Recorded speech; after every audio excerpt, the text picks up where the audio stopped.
Searching for a person of interest, the man police say is connected to the deaths of 3 people in Juneau County. That's all coming up on News 3 Now at 10.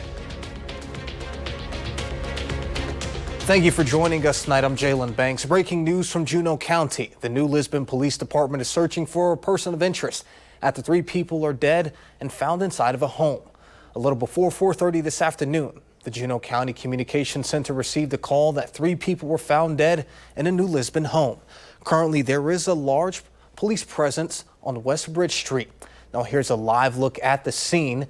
New Lisbon police are looking for 47-year-old Virgil Thew.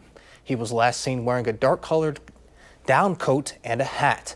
Thew is currently wanted through Wisconsin probation and parole. He is considered armed and dangerous. Police ask that if he is seen, do not confront him or approach him. We'll continue to keep you updated as we gather more information, but for now, snow could fall as southern Wisconsin rings in the new year. Let's get a look at your first one forecast. Jacob, what do you have for us?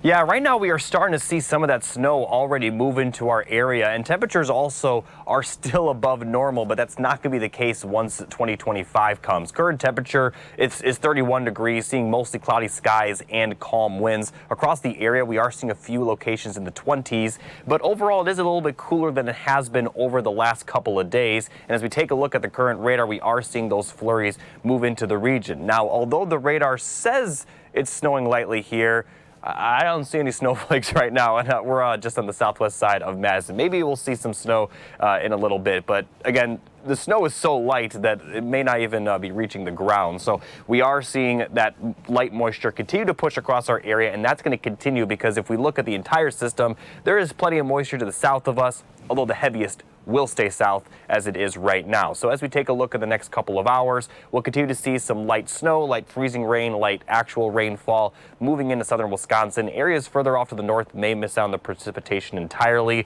but a lot of the region should see some light moisture at some point. I'll talk more in detail about the New Year's Eve forecast and show you the big cool down coming up. I'll have those details a little bit later. Sounds good, Jacob. We'll see you then. The countdown to the new year starts tomorrow. It's important to make a plan before going out to celebrate. Road safety is important every day. There have been 16 deadly crashes in Dane County this year. Madison Police Department wants to make sure that number doesn't increase on New Year's Eve. So there will be an extra emphasis on officer out on the roads. There will be more law enforcement presence. We also know there's a lot of our local and state partners that are also out patrolling the area as well.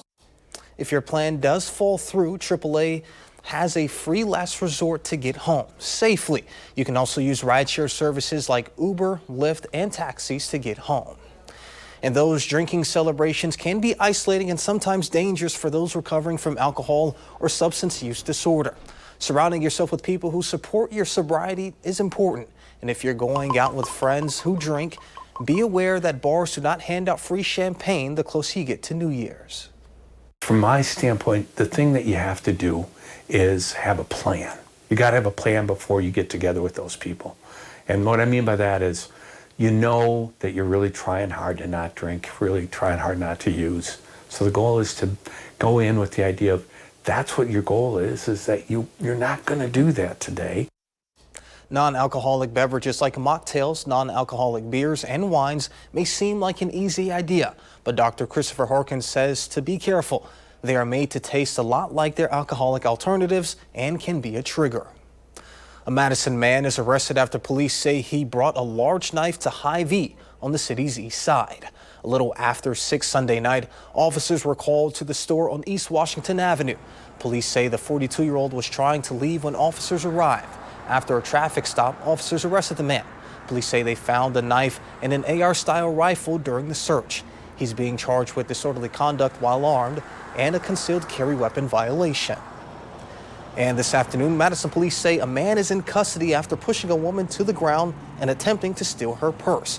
Officers were called Sunday to the DoubleTree by Hilton on Madison's east side near the Easttown Mall for an attempted strong-arm robbery. A 23-year-old man ran up to a woman, pushed her to the ground, and tried to steal her purse.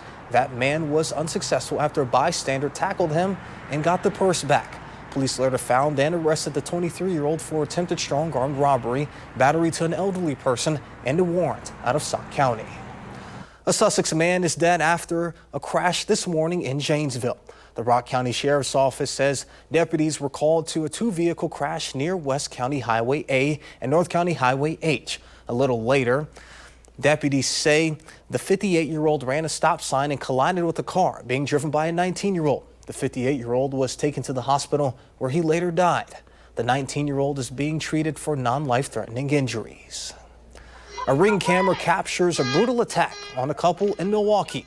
They are now asking for help in identifying the three attackers. Just before midnight Friday, Genevieve McCullough says three teenagers began demanding her partner's wallet and keys when things got violent. The sudden attack captured on their Ring doorbell camera. It wasn't until McCullough and another friend jumped in and got the teenagers off and running. I'm really disappointed that they, see someone so vulnerable and they go after them, and it's really heartbreaking. And to the parents, it's just why can't you be in their lives more, or why can't you care more? McCullough and her partner now are asking for people in the community to help identify the attackers as they call for accountability and as the Milwaukee Police Department investigates. Tributes are pouring in from around the world for the late Jimmy Carter. This as plans for his official funeral are being released. Christian Benavidez has the latest from Atlanta. Jimmy Carter, the former peanut farmer, Navy veteran, state senator, governor, president, and Nobel Peace Prize recipient, is being remembered as a peacemaker, a humble man of faith and integrity, tirelessly dedicated to the causes of democracy and helping others. Following his time in the White House, the single-term president went to work helping build hundreds of homes across the country with Habitat for Humanity. This man lives in a home Jimmy and Rosalind Carter helped build in Mishawaka, Indiana. Thank you, Jimmy Carter. I'm very grateful for you and what you did for me and my family. I have always been a Christian, and I think one of the key things we learn from Christ is that we should help people in need. The national funeral for Jimmy Carter will be held at the Washington National Cathedral on January 9th. President Biden has declared that day a national day of mourning and ordered the nation's flags be flown at half-staff for 30 days. While tributes are pouring in from around the world, perhaps the most notable came from Carter's 5 living successors. He was a statesman and humanitarian. And Jill and I lost a dear friend. Former and President-elect Trump said while he strongly disagreed with Carter, the late president worked hard to make America a better place, and for that, I give him my highest respect. Bill Clinton said Carter worked tirelessly for a better, fairer world. George W. Bush said he was a man of deeply held convictions and that he dignified the office. And Barack Obama said Carter vowed to always tell the truth, and he did, advocating for the public good. Consequences be damned. Christian Benavidez, CBS News, Atlanta. Starting Saturday, Carter will lie in repose at the Carter Presidential Center in Georgia. On January 7th, he will be taken to Washington, D.C. to lie in state at the rotunda of the U.S. Capitol. He will be laid to rest on his family's property in Plains, Georgia, next to his wife, Rosalind. And as tributes to Carter continue to come in, we take a look back at his connections here in Madison. The former president didn't make too many trips to Wisconsin over his life, but he did so in 1994, delivering a speech at UW speaking about the many problems across America. Carter is perhaps more well known for his time building homes with Habitat for Humanity. Dee Wiley volunteered for Habitat alongside the former president. We are just so lucky that we had him as an example. He was always so personable, just smiling a lot. He has been such a model for us here. You just can't say enough. He practiced what he preached. Carter, along with his wife Rosalind, built houses with Habitat for so long that many even believed he founded the organization. The CEO of Habitat for Humanity, Dane County, further says Carter will be dearly missed. Today, a federal appeals court upheld the civil case verdict that found Donald Trump guilty of sexually abusing writer E. Jean Carroll. The court also denied Trump's request for a new trial. Trump had challenged the $5 million verdict, saying the trial judge had erred in allowing testimony from 2 other women who also accused Trump of sexual assault. The appeals court disagreed, saying they weren't persuaded a new trial was warranted. And President-elect Donald Trump wants to keep Representative Mike Johnson as House Speaker. He endorsed the congressman from Louisiana days before the House votes. Trump wrote that Johnson is a good, hardworking, religious man, and he will do the right thing and continue to win. On Friday, the new Congress is set to convene to elect a speaker. In the state capitol, lawmakers are preparing to return to work after the first of the year. This November, Republicans did well nationally, taking back the White House. But Democrats did well down ballot here in Wisconsin. The state Senate looks a little bit more 50-50 than it did 2 years ago. That's because Democrats picked up 4 seats. And we asked Senate Democratic leader Dianne Hesselbein how that will shape Democratic policy in the new year. She says it means working more across the aisle. Yeah, well, I think I'm going to be talking a lot more to Senator Lemahieu and Senator Flakowski moving forward. I don't know if they're going to be able to get to their 17 votes needed in the state Senate to pass a budget without Democratic votes. When you look at the margin of the state Senate, that means you only need 2 senators to flip, and Democrats are in the driver's seat. That means we'll see a lot of attention drawn to each of these individuals in the new year. There's a special New Year's gift for all of our drivers. Gas prices are expected to drop in 2025 for the 3rd straight year. The national average for regular gas is predicted to fall to $3.22 a gallon. That's about 10 cents lower than 2024. According to Gas Buddy, if the projections hold, the typical household should spend about $2,250 on fuel next year. When we come back, Jacob tells us all about the cold start to 2025 and preparing for the new year, what officials in New York City are doing to keep visitors safe on the big day.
You're watching News 3 Now at 10. Thank you for staying with us. New York City police are ramping up security ahead of New Year's Eve in Times Square.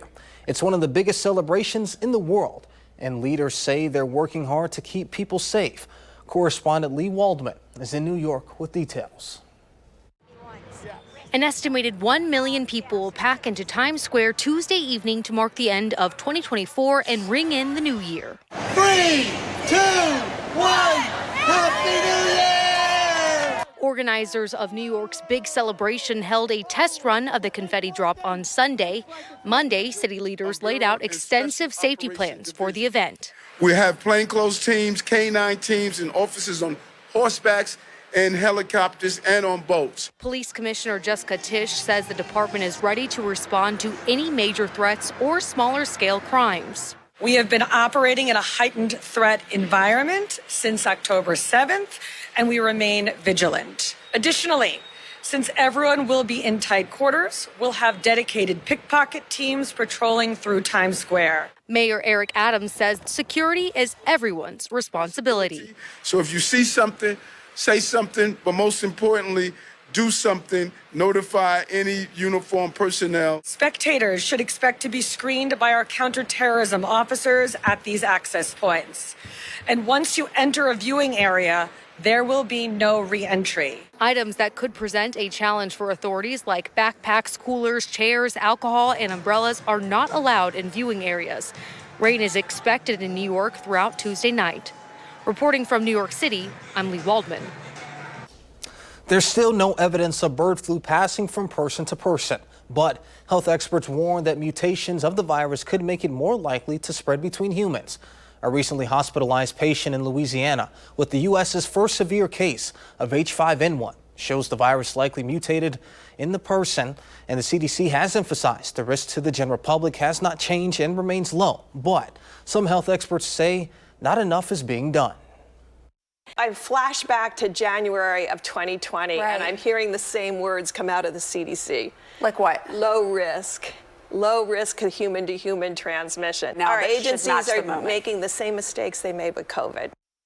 The CDC is pushing back against claims the U.S. isn't testing for the bird flu virus enough, saying comments about avian flu testing are out of date, misleading, and inaccurate. If 2 weeks ago someone asked what was the U.S. national bird, that would have been a trick question because there wasn't one. But now, their celebration after President Biden made the bald eagle the nation's official bird last week. The National Eagle Center in Wabasha, Minnesota, teamed with Democratic Senator Amy Klobuchar for a news conference heralding the development. Klobuchar led the bipartisan effort to change that. Seeing these birds up close, you can feel just how majestic they are, and you can understand why our founders chose the bald eagle to appear on our nation's official seal. The bill that lands the eagle in U.S. code passed the House and Senate with no opposition. The new year brings some colder temps potentially. Meteorologist Jacob Montesano has more.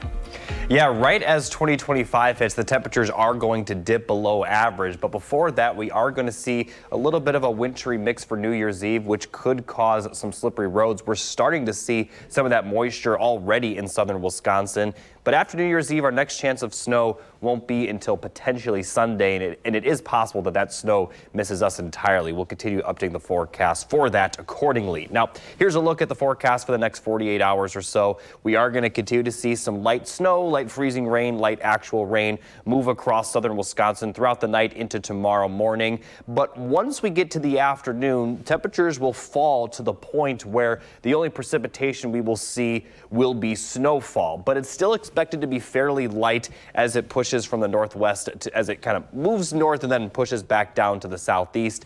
And we could continue to see some flurries as we head closer to midnight for New Year's Eve, with maybe even some flurries throughout the night, but most of it should be out of the area by sunrise on New Year's Day. And we will be cloudy on New Year's Day, but we are going to be fairly dry. Now, here's a look at the snowfall accumulation forecast. We are expecting less than an inch, probably less than a half inch. So we're not expecting a ton of accumulation, but it could create some slippery roads with that mixture of some freezing rain. So let's recap what we're expecting for New Year's Eve. A light mix of some snow, rain, and freezing drizzle early in the day with some flurries possible late. High temperatures will be in the lower 30s for the afternoon, but by midnight, they're going to be in the middle 20s. So it is going to be noticeably cooler.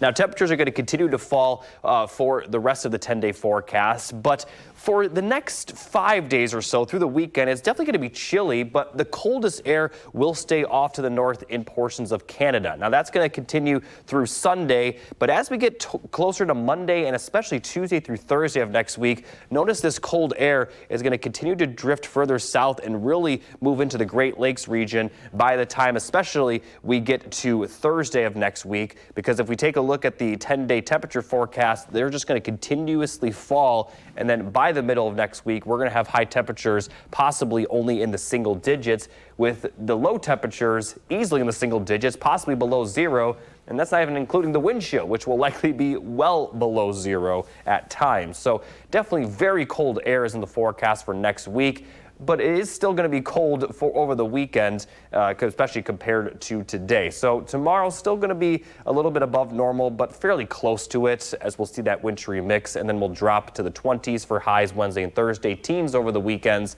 single-digit highs possible for the middle of next week. And again, after New Year's Eve, our only chance of snow will be on Sunday. And coming up in sports, Wisconsin men's hockey is on the rise. What's next for the Holiday Face-Off champs? We'll find out after the break.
was the same old story for the Packers on Sunday. Slow start against one of the top teams in the NFL leads to another loss. If you're keeping track at home, that's 5 losses to teams named the Lions, the Eagles, and the Vikings.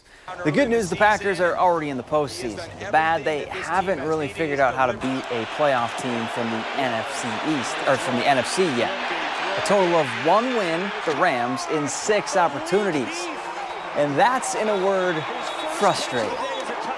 Honestly, I didn't feel like it was to our standard, and you got to give them credit. I mean, that's a good football team, but obviously we've lost to 3 of the best teams in the league 5 times, and that is frustrating because I think we've had opportunities in every one of those games to win the game, and we haven't done that.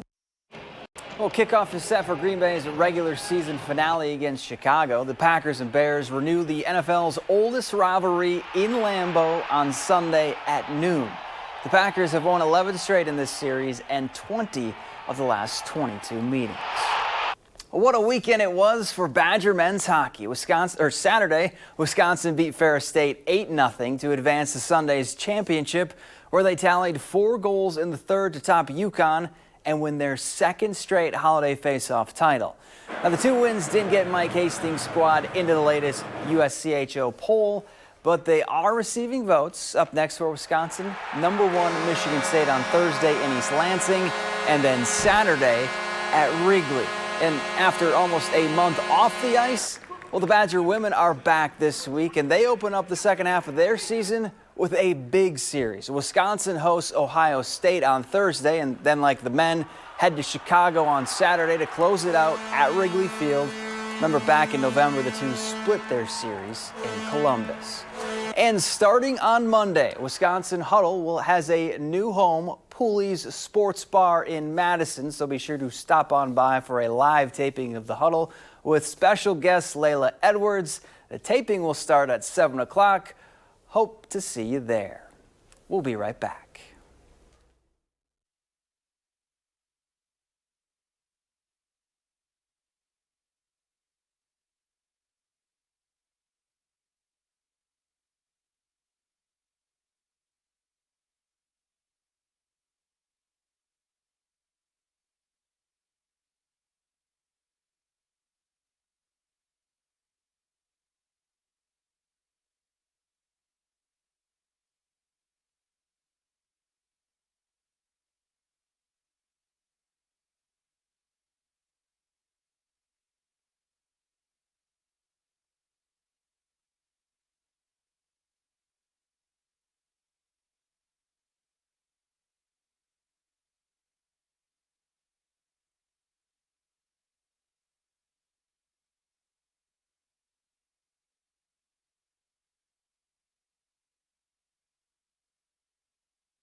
tonight. Peace out, Jack. I'm off. I gotta teach these spider monkeys how to play cribbage. Come on, Jumanji. Colbert's got Josh Brolin plus Casey Musgraves. CBS tonight. Hockey fans got a special surprise at the LA Kings game against the Philadelphia Flyers in Los Angeles yesterday. Actor and comedian Will Ferrell showed up dressed as Buddy the Elf, the character he played in the 2003 cult classic Elf. Ferrell was spotted in the stands with his wife and their youngest son. They were both dressed normally. However, Ferrell, of course, was decked out in his iconic elf costume. Either one of you big fans of the movie? Yes. Love it. Watch it every single year. I feel like who doesn't like that movie at this point? Elf is one of those holiday movies that has just seeped into just like the comedy realm in general. Yeah. It gets played throughout the year. You'll see it on HBO and, you know, like TNT in the middle of the summertime. It's like, why is Elf on? But it's just that fun. But that wasn't like Elf. I feel like that was Elf / Bad Santa, because the Elf character's happy and they didn't show it, but there's another like picture floating around the internet where he has a cigarette in his mouth. No, they showed it. They did show Yeah, it. they I'm did show sorry, it, I'm yeah. reading the prompter. That's good. But when I looked up, he had like Yeah. a beer or whatever. But with that being said, is that like a continuation of the story? Did Buddy have a Maybe he grew divorce? Is there no? I was about to say, yeah, Elf 2. that's not the girl from the movie. Yeah, So yeah, what's going on with climate change? There's no more snow up there. You're really getting elaborate on this. Hey, Jon Favreau, if you want to direct a new one, I got your script. Jacob, what should we know before we head into the new year? Yeah, we're going to see that wintry mix during New Year, some light snow, maybe some freezing rain, and then we're going to see those temperatures fall starting the new year, and then they're going to continue to fall for the weekend and next week. It's going to be very cold this time next week for sure. Sounds good. Thank you, Jacob, and thank you, Zach, and thank you all for joining us. We'll see you back here tomorrow.